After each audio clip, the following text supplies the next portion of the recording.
Nakauwi na sa Pangasinan si Ronnie Dayan matapos makulong kahapon sa Senado.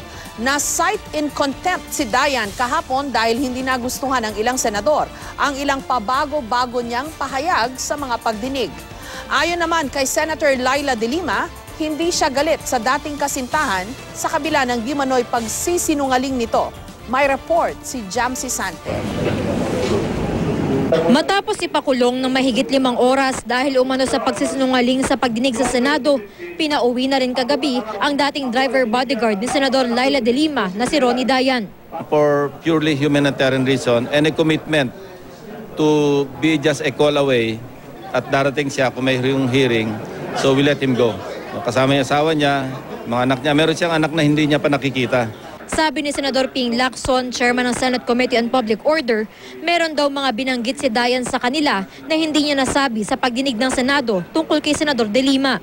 Parang may nare-recall siya na namasyal sila sa Leyte during those times. So sabi ko, sige, isipin mo pa mabuti kung ano yung mga lakad ninyo na hindi mo maalala. Pero umalma si De Lima sa pahiwatig na nakilala niya sa Leyte ang mga Espinosa. I haven't been to Albuera. And I have not met the Espinosas. Ano bang klaseng strained logic yan?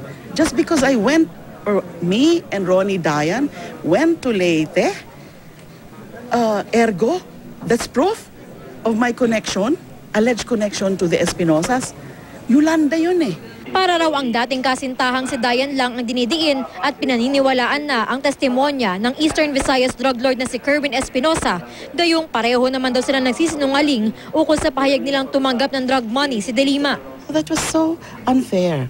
But I deliberately did not make any objection kasi at the back of my mind, ang parang nakikita ko, they will again make an issue out of that, you know, I'm allegedly being overprotective of Ronnie Dayan, etc. But tama lang yun. I mean, salamat naman that they realize na mali yung move na yun. Aminado si De Lima na nirekomenda ni Dayan na italaga niya sa pwesto si dating Bureau of Corrections Chief Franklin Bukayo at dating Bucor OIC Rafael Ragos. Pero tinalaga daw niya ang mga ito dahil rin sa mga kwalifikasyon nila. Kahapon lang daw niya narinig mula kay Dayan na tig-5 beses pala binigyan ni Bukayo at Ragos ng nasa 15,000 pesos si Dayan kapalit ng rekomendasyon. The final decision rests in me. Yes, parang inanon niya yan si Ragos and then si Bukayo. But it's not because that's his recommendation. Kung totoo yan, tumanggap din siya ng mga ganong amounts dun sa dalawa, tinago niya yan sa akin because he knows I would not go for that. Tanong tuloy kay De Lima, posible kayang tumanggap si Dayan noon ng pera mula sa mga drug lords pero inilihim sa kanya. I can only be 100% sure about myself that I'm not at all involved in the illegal drug trade in whatever capacity. Pero ang alam ko at sa nakikita ko kay Ronnie noon, sa napapansin ko sa kanya noon, I don't think he is also or he is involved. He is not involved. I would have sensed it.